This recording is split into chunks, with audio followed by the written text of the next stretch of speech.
నమస్కారం. నేను మీ సిరి. Welcome to నిన్ను కోరి. ఈరోజు కథ ప్రణయమ ప్రళయమ పార్ట్ 149. రచించిన వారు బృందా గారు. ఇక కథలోకి వెళ్తే, మీరు 3 నెలల వరకు జాబ్కు వెళ్ళారంటే నా మీదొట్టే అంది కృతి తీవ్రమైన స్వరంతో. ఆ మాటలు విని ఆది అడుగు అక్కడే ఆగిపోయింది. కోపం అసహనంతో వెనక్కి తిరిగి చూడగా మూతి ముడుచుకొని తనని సూటిగా చూస్తూ కనిపించింది కృతి. దవడలు బిగించి కోపాన్ని కంట్రోల్ చేసుకొని ఆమె మొహాన్ని కొన్ని క్షణాలు విసుగ్గా చూసి తల తిప్పుకొని ఫ్రస్ట్రేషన్స్తో షర్ట్ హ్యాండ్స్ మోచేతుల వరకు ఫోల్డ్ చేసుకొని షర్ట్ పై బటన్ రిమూవ్ చేసి బెడ్పై కూర్చొని ఆమె వైపే గుర్రుగా చూస్తున్నాడు. అతన్ని చూసి కృతికి నోరు తెరిచి మాట్లాడాలంటేనే భయంగా ఉన్నా ఎలాగోలా ధైర్యం తెచ్చుకొని దీర్ఘంగా శ్వాస తీసుకుని వదిలి, మీరు ఫిజికల్గా ఫిట్గా ఉన్నా మెంటల్గా ఫిట్ లేరు. మైండ్పై స్ట్రెస్ పడితే ప్రాబ్లం అవుతుందని అంటున్నాను, అర్థం చేసుకోండి అంది మెల్లిగా. నా మైండ్ బానే ఉంది, నీ మైండే దొబ్బి పిచ్చెక్కింది అని చిరాగ్గా మొహం తిప్పుకున్నాడు ఆది. అవును, పిచ్చెక్కింది, మీ పిచ్చే ఎక్కింది. మీకేమైనా అయితే నేను తట్టుకోలేను అంది. ఆది తల తిప్పి చూస్తుంటే, మీరు ఒక 3 months రెస్ట్ తీసుకోండి. నేను మీ కళ్ళ ముందు ఉండొద్దు అంటే చెప్పండి, నేను జాబ్ చేస్తాను. అసలు నా ప్రెజెన్సే మీకు డిస్టర్బెన్స్ అంటే కొన్నాళ్ళు మా ఇంటికి వెళ్తాను అని దుఃఖం ముంచుకురాగా తన కన్నీళ్లు ఆది చూడకూడదని వెనక్కి తిరిగింది. నువ్వుంటే డిస్టర్బెన్స్ అని నేను అన్నానా ఇప్పుడు? అటువైపు తిరిగిన ఆమెను చూస్తూ అన్నాడు కృతి కార్నర్ లుక్స్తో చూస్తూ. ఏమో, మీ మనసులో ఏముందో నాకేం తెలుసు అంది. నా మనసులో ఏం లేదు, నువ్వు లేనిపోని ఊహించుకొని ఫీల్ అవ్వకు. కృతి కళ్ళ నీళ్ళు తుడుచుకొని అతని వైపుకు తిరిగి, అయితే ఇప్పుడు మీరు వెళ్ళట్లేదుగా అని అడిగింది. పక్కగా లాక్ చేసావుగా, ఇంకెక్కడికి వెళ్ళేది? కృతి హ్యాపీగా నవ్వుతూ థ్యాంక్స్ అంది. అది మౌనంగా దిక్కులు చూస్తుంటే, అయితే నేను జాబ్లో జాయిన్ అవ్వనా అని అడిగింది కృతి. నన్ను ఇంట్లో ఇరికించేసి నువ్వు హాయిగా జాబ్కి వెళ్తావా? ఇప్పుడేం అవసరం లేదు, నేను వెళ్ళేటప్పుడే వెళ్దూలే అని లేచి బయటికి వెళ్ళిపోతుంటే, మీరేం వరి అవ్వకండి, మీకు బోర్ కొట్టకుండా నేను చూసుకుంటాను, ఇద్దరం కలిసి హాయిగా ఆడుకుందాం అంది. ఆది వెనక్కి తిరిగి చూస్తూ, నువ్వు నాతో కలిసి ఆడడమేమో కానీ నన్ను ఆడుకోకుంటే చాలు అని చెప్పి వెళ్ళసాగాడు. వెళ్తున్న ఆది వైపు ప్రేమగా చూస్తూ, మీ హెల్త్ విషయంలో నేను అస్సలు ఛాన్స్ తీసుకోను, మీకేమైనా అయితే ఈ చిట్టి గుండె తట్టుకోలేదు అని చిన్నగా నిట్టూర్చి బయటికి వెళ్ళింది. హాల్లోకి వచ్చి సోఫాలో కూర్చొని టీవీ రిమోట్ నొక్కుతున్న ఆదిని చూస్తూ, ఆఫీస్కి వెళ్ళట్లేదా నాన్న అని అడిగింది పద్మ. లేదమ్మా అన్నాడు నీరసంగా. పద్మ ఎందుకు అన్నట్టుగా సందేహంగా చూస్తుంటే పక్కన వచ్చి కూర్చున్న కృతిని గుర్రుగా చూసి, ఇదిగో మీ కోడలు మహత్యం, మీరు మాటలతోనే సరిపెట్టారు. నీ కోడలు ఇంకో అడుగు ముందుకేసి ఒట్టు వేసి 3 నెలల వరకు జాబ్కి వెళ్లకుండా ఆపేసింది అని చెప్పాడు. నిజమా అని పద్మ హ్యాపీగా నవ్వుతూ కృతి వైపు చూడగా చిన్నగా స్మైల్ ఇచ్చిన కృతి ఆది లుక్స్కి విచ్చుకున్న పెదవులను ముడిచింది. ఉదయ్ కాల్ చేయడంతో లిఫ్ట్ చేశాడు ఆది. రేయ్, స్టార్ట్ అయ్యేవారా? ఉదయ్ మాటలకు అవుతాన్రా, ఇంకో 3 నెలల తర్వాత. 3 నెలలా అని ఉదయ్ కార్ స్లో చేయగా, అవును, ఈ కోతి 3 నెలల వరకు నో ఆఫీస్ అని ఒట్టేసింది అన్నాడు అసహనంగా. ఉదయ్ గట్టిగా నవ్వేసి, నీకు తనే కరెక్టరా, మేము చెప్తే విన్నావా? నేను ఎలా లాక్ చేయాలో మీ కోతికి బాగా తెలుసు, ఎంజాయ్, బాయ్ అని నవ్వుతూ ఫోన్ పెట్టేశాడు. ఫోన్ పక్కన పెట్టేసి టీవీ వైపు చూసేసరికి ఎదురుగా టీ కప్తో ప్రత్యక్షమైంది కృతి. ఆది అలాగే చూస్తుంటే, వేడివేడి టీ తాగి హీటెక్కిన మైండ్ని కొంచెం కూల్ చేసుకోండి అంది. ఈ డైలాగులకేం తక్కువ లేదు అంటూ ఆది టీ తీసుకోగా అతన్ని చూస్తూ పక్కన కూర్చుంది. వాళ్ళిద్దరినీ చూసి నవ్వుకొని గదిలోకి వెళ్ళింది పద్మ. త్వరగా వెళ్ళాలి, టైం అవుతుంది అని బ్యాగ్ తీసుకుని హడావిడిగా బయటికి పరిగెత్తిన వర్ణికకు హాస్టల్ ఎదురుగా కార్ను ఆనుకొని తనని నవ్వుతూ చూస్తున్న మహి కనిపించేసరికి ఆశ్చర్యంగా చూస్తూ, గుడ్ మార్నింగ్ సార్, మీరిక్కడ అని అడిగింది. మా మేడంని పిక్ చేసుకోవడానికి వచ్చాను. మహి మాటలకు చిన్నగా నవ్వుకున్న వర్ణిక కార్ డోర్ ఓపెన్ చేసిన అతన్ని అడ్మైరింగ్గా చూస్తూ కారెక్కగా డోర్ క్లోజ్ చేసి డ్రైవింగ్ సీట్లో కూర్చొని కార్ స్టార్ట్ చేసిన మహి, బ్రేక్ఫాస్ట్ చేసావా అని అడిగాడు. లేదు సార్, ఈరోజు లేటుగా లేచాను అంది మెల్లిగా. మహి చిన్నగా నవ్వి రెస్టారెంట్ దగ్గర కార్ ఆపాడు. ఇద్దరు టిఫిన్ చేసి ఆఫీస్కి చేరుకున్నారు. సౌరభ్ని చిత్తకొట్టి జాబ్ నుండి తీసేశాడని తెలిసిన ఎంప్లాయీస్ అంతా మహి వర్ణిక లోపలికి ఎంటర్ అవ్వగానే సార్ వచ్చారు అని వాళ్ళలో వాళ్ళే అనుకొని అందరూ సిట్రైట్గా సిస్టంలో తలదూర్చి పిన్ డ్రాప్ సైలెంట్ అయిపోయారు. రోజు తనని చూసి చెవులు కొరుక్కునే స్టాఫ్ అంతా తనని కన్నెత్తి చూడడానికే ధైర్యం చేయకపోవడం చూసి ఆశ్చర్యపోయిన వర్ణిక నవ్వుతూ మహి వైపు చూసింది. ఏంటన్నట్టుగా కళ్ళెగరేశాడు మహి. ఏం లేదు సార్ అని తలాడించి అతనితో పాటు ఛాంబర్లో కదిలి ఆఫీస్ వర్క్లో నిమగ్నమయ్యారు. సాయంత్రం ఆఫీస్ అయ్యాక వర్ణికతో పాటు ఇంటికి చేరుకున్నాడు మహి.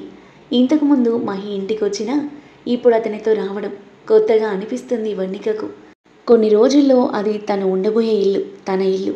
ఆ ఫీలింగ్ ఆమె మనసుకు ఎంతో హాయినిచ్చింది. బాగున్నారమ్మా? ఆప్యాయంగా పలకరించిన రాధమ్మకు బాగున్నారాదమ్మా అని నవ్వుతూ బదులిచ్చి మహితో పాటు అతని గదిలోకి అడుగులు వేసింది వర్ణిక. కోట్ రిమూవ్ చేసి హ్యాంగర్కి తగిలించి షర్ట్ హ్యాండ్స్ ఫోల్డ్ చేసుకుని బెడ్పై కూర్చున్న మహి బెరుగ్గా నిలబడి చూస్తున్న వర్ణికను వచ్చి కూర్చో అని తన పక్కన ప్లేస్ చూపించాడు. వర్ణిక సిగ్గుపడుతూ అలాగే చూస్తుంటే రా అన్నాడు మళ్ళీ. అయినా అక్కడి నుండి కదలని తనని చూసి చిన్నగా నవ్వుకొని ఆమె చేయి పట్టుకుని ఒక్కసారిగా లాగడంతో సరాసరి అతని ఒడిలోకి వచ్చి కూర్చుంది. ఊహించని ఆ చర్యకు షాక్ అయిన వర్ణిక కంగారుగా లేవబోతుంటే లేవకుండా ఆమె పొట్ట చుట్టూ చేతులు బిగించాడు మహి. వర్ణిక గుండాగినంత పనైంది. అతని వెచ్చని ఊపిరి ఆమె వీపుకి తగులుతుంటే భారంగా శ్వాస తీసుకుంటూ తల తిప్పి సైడ్ నుండి అతన్ని చూస్తూ సార్ వదలండి ప్లీజ్, నాకేదోలా ఉంది అంది లోగొంతుకతో. నాకు బాగుంది అని మహి చిలిపిగా నవ్వుతూ ఆమె గడ్డం మీద తల ఆనించాడు. వర్ణిక సిగ్గుపడుతూ చూపు తిప్పుకొని తనలో తానే నవ్వుకుంటూ ఉంటే ఆమె మెడ భుజం కలిసే చోట పెదాలు ఆనించాడు మహి. వర్ణిక తనువు ఒక్కసారిగా జల్లుమనగా గట్టిగా కళ్ళు మూసుకుంది. తనని చిరు దరహాసంతో చూస్తూ ఆమె చుట్టూ బిగించిన చేతులు తీసేశాడు మహి. అతని మత్తులో నుండి బయటకొచ్చి కళ్ళు తెరిచిన వర్ణిక చటుక్కున అతని ఒడిలో నుండి లేచి తల వంచుకొని నిలబడింది. సిగ్గుతో మరింత ముద్దుగా ఉన్న ఆమె మోముని నవ్వుతూ చూస్తూ బీ కంఫర్టబుల్, ఏం చేయను, ఇలా వచ్చి కూర్చో అన్నాడు బుద్ధిగా తలాడించి అతని ఎదురుగా కూర్చున్న వర్ణిక చేతులు పట్టుకొని. వర్ణిక, నీకు నా గురించి, నా ఫ్యామిలీ గురించి చాలా చెప్పాలి. ఈ ప్రపంచానికి తెలియని సీక్రెట్స్ అవి అని మహి చెప్తుంటే ఏం చెప్తాడా అని అతన్ని చూస్తుంది వర్ణిక. మహి దీర్ఘంగా శ్వాస తీసుకుని వదిలి, నేను ఇప్పుడున్న పొజిషన్కి రావడానికి చిన్నప్పటి నుండి మమ్మీ నేను ఎన్నో స్ట్రగుల్స్ ఫేస్ చేశాం. మమ్మీకి పెళ్ళైన కొన్ని మంత్స్కే డైవర్స్ అయింది. ఒంటరిగా చాలా కష్టపడి నన్ను పెంచింది. తనే నా రోల్ మోడల్, తనే నా బలం బలహీనత ఎవ్రీథింగ్. మహి ఎమోషనల్గా చెప్తుంటే వర్ణిక కళ్ళ నీళ్లతో బాధగా చూస్తుంది. తనని మహారాణిలా చూసుకోవాలని చిన్న వయసు నుండే వయసుకు మించి కష్టపడ్డాను. ఇప్పుడు ఒక పొజిషన్కి వచ్చాను.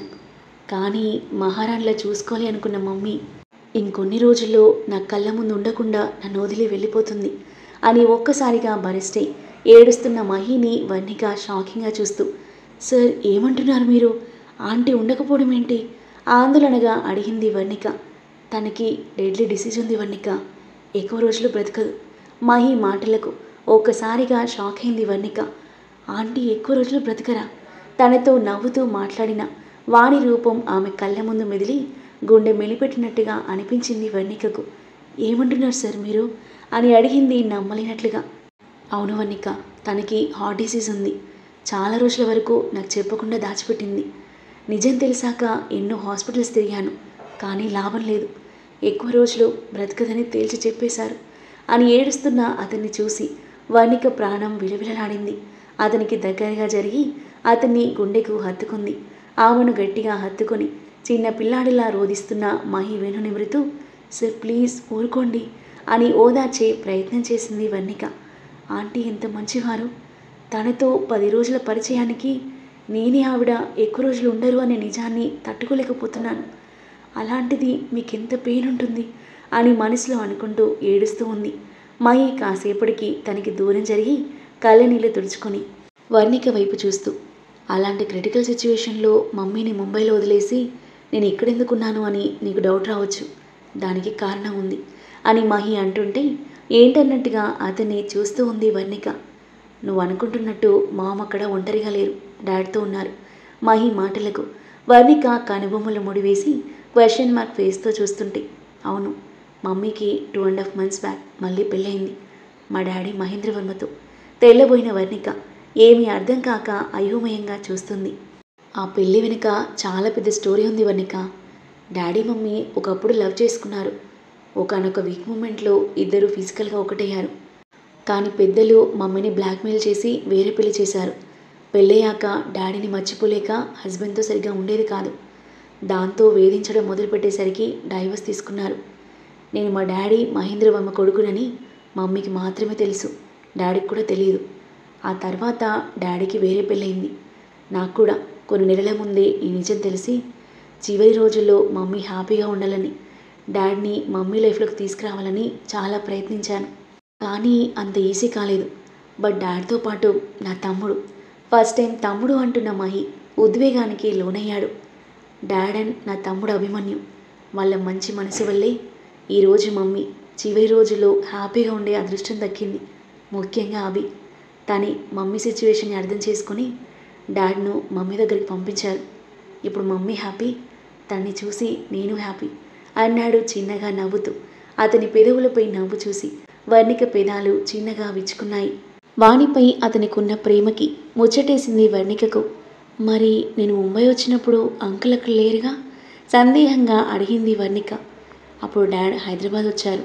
తన ఫ్యామిలీ ఉండేది ఇక్కడే. జీవితంలో ప్రేమ సంతోషం అన్నీ కోల్పోయి ఎంతో వేదన అనుభవించిన మమ్మీ లైఫ్లో తన ప్రేమను తిరిగి ఇచ్చి కొన్ని రోజులైనా సంతోషం నింపాననే చిన్న సాటిస్ఫాక్షన్ నాలో అని ఆమె చేతులు పట్టుకుని మామ్ దేవుడి దగ్గరికి వెళ్ళాక డాడ్ తన ఫ్యామిలీ దగ్గరికి వెళ్ళిపోతారు. నా కోసం మమ్మీ కోసం మంచి మనసుతో మా లైఫ్లోకి వచ్చిన ఆయనకి తన ఫ్యామిలీ నుండి ఎలాంటి ప్రాబ్లం రాకుండా చూసుకోవడం నా బాధ్యత. ఆ తర్వాత నాకంటూ ఉండే సొంత మనిషివి నువ్వు మాత్రమే. నీకు నేను, నాకు నువ్వు, అంతే అన్నాడు ఎమోషనల్గా. వర్ణిక అతన్ని వాటేసుకొని, బయటికి ప్రశాంతంగా కనిపించే మీ లోపల ఇంత పెద్ద తుఫాన్ చెలరేగుతుందని నేను అస్సలు ఊహించలేదు సార్. మీకు నేనున్నాను. అమ్మ ప్రేమ ఎలా ఉంటుందో నాకు తెలియకపోయినా మీకు అమ్మ లేదు అనే లోటు తెలియకుండా కంటి పాపలా చూసుకుంటాను అని అతని నుదుటిపై ముద్దు పెట్టుకుంది. ఆ తర్వాత ఏం జరగబోతుంది, వీళ్ళిద్దరూ పెళ్లి చేసుకోబోతున్నారని తెలిసి వాణి ఎలా రియాక్ట్ అవ్వనుంది, వీళ్ళిద్దరి పెళ్ళి ఎలా జరగనుంది, వైదేహికి నిజం తెలుస్తుందా, ఆది కృతుల మధ్య ఎలాంటి క్యూట్ సన్నివేశాలు ఉండబోతున్నాయి. అద్భుతమైన కథనంతో ఊహించిన ట్విస్ట్లతో క్యూట్ రొమాంటిక్ సీన్లతో ఇంట్రెస్టింగ్గా సాగి ఈ కథ యొక్క నెక్స్ట్ ఎపిసోడ్ కోసం మన నెక్స్ట్ వీడియో చూడండి. కథ నచ్చితే లైక్ చేసి కామెంట్ చేయండి. ఇంకా ఇలాంటి ఇంట్రెస్టింగ్ స్టోరీస్ కోసం మన ఛానల్ని సబ్స్క్రైబ్ చేయండి. Thank you for listening.